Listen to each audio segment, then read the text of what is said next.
Hi friends, ഞാനിന്ന് ഒരു മത്തൻ കൊണ്ട് ഒരു പച്ചടിയാണ് ഉണ്ടാക്കിയിരിക്കുന്നത് കേട്ടോ. അതായത് മത്തൻ കൊണ്ട് പച്ചടി ഉണ്ടാക്കും എന്ന് ആർക്കൊക്കെ അറിയാം എന്ന് കമൻറ്റ് ബിലോ. അപ്പോൾ ഞാൻ തേങ്ങ കുറവായിരുന്നു, അപ്പോൾ തേങ്ങ ഒന്ന് ചിരവാന്ന് വിചാരിച്ചപ്പോൾ തേങ്ങ ചിരവാണ്. ഞാനെപ്പോഴും തേങ്ങ മുഴുവനായിട്ട് ചിരവി വെക്കും കേട്ടോ. ഒരു തേങ്ങ ഉടച്ചാൽ നാളികേര വെള്ളം കുടിക്കുകയാണ്, നല്ല ടേസ്റ്റ് ഉണ്ടായിരുന്നു. അങ്ങനെ നാളികേര വെള്ളം കുടിച്ച് തേങ്ങ അരയ്ക്കാമെന്ന് വെച്ചു. ഈ പച്ചടിക്ക് തേങ്ങ അരയ്ക്കണമല്ലോ. ഇത് മത്തൻ മാത്രം ഇട്ടിട്ട് കുക്കറിൽ മത്തൻ ഇട്ടിട്ട് മുളക് പൊടി, മഞ്ഞൾപ്പൊടി, ഉപ്പ് ഇട്ടിട്ട് ഞാൻ വേവിച്ച് വെച്ചിരിക്കുകയാണ് കേട്ടോ. കുക്കറിൽ ഒരു വിസിൽ വേണ്ട, അപ്പോഴേക്കും ഓഫ് ചെയ്യാം നമുക്ക്. അല്ലെങ്കിൽ അത് നന്നായിട്ട് വെന്തുടഞ്ഞു പോവും. എന്നാലും പച്ചടി ആകുമ്പോൾ വെന്തുടഞ്ഞാലും കുഴപ്പമില്ല കേട്ടോ. അങ്ങനെ ആവശ്യത്തിന് ഒരു കപ്പ് തേങ്ങ എടുത്ത് അരച്ച് നന്നായി പേസ്റ്റ് രൂപത്തിൽ അരയ്ക്കണം കേട്ടോ. ഇതിൽ നമുക്ക് പച്ചമുളക് ഇടണം.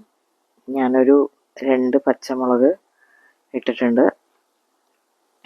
2 പച്ചമുളക്, പിന്നെ 1 സ്പൂൺ ജീരകം, പിന്നെ 1 സ്പൂൺ കടുക് കൂടി നന്നായിട്ട് സ്മൂത്തായിട്ട് അരച്ചെടുക്കണം കേട്ടോ. എന്നിട്ടിത് അരച്ചെടുത്തിട്ടതിന് ശേഷം നമുക്ക് ഈ വേവിച്ച് വെച്ച മത്തനിൽ മിക്സ് ചെയ്ത് നന്നായി ചൂടാക്കണം കേട്ടോ. അപ്പോൾ ഞാനിത് മിക്സിയിൽ അരയ്ക്കുകയാണ്.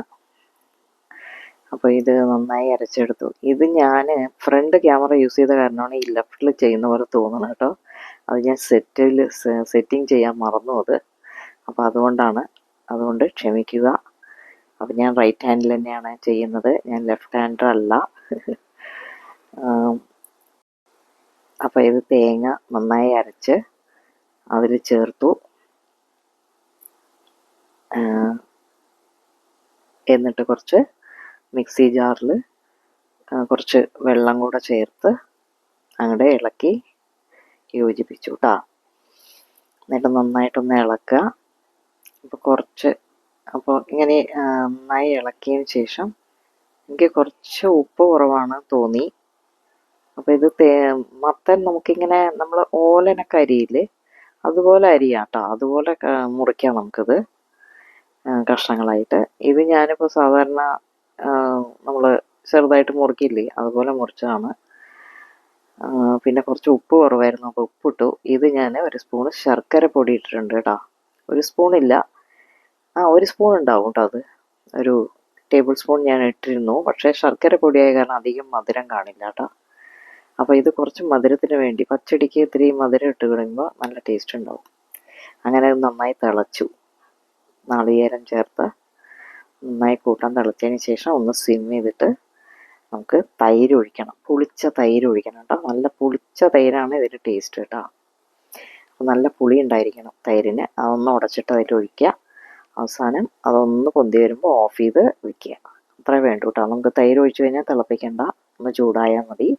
അതിനുശേഷം കുറച്ച് വെളിച്ചെണ്ണ ഒഴിച്ച് കടുകിട്ട് ഡ്രൈ ചില്ലി ഇട്ട് കുറച്ച് ഉലുവ ഒരു 4-5 ഉലുവ ഇട്ട് പിന്നെ കറി ലീവ്സും ഇട്ട് നന്നായി ഇളക്കി അതിലേക്ക് വറുത്തൊഴിക്കുക കേട്ടോ. അപ്പോൾ ഇത് നല്ല അങ്ങനെ ടേസ്റ്റുള്ളൊരു കറിയാണ്. Thank you for watching. Please subscribe my channel.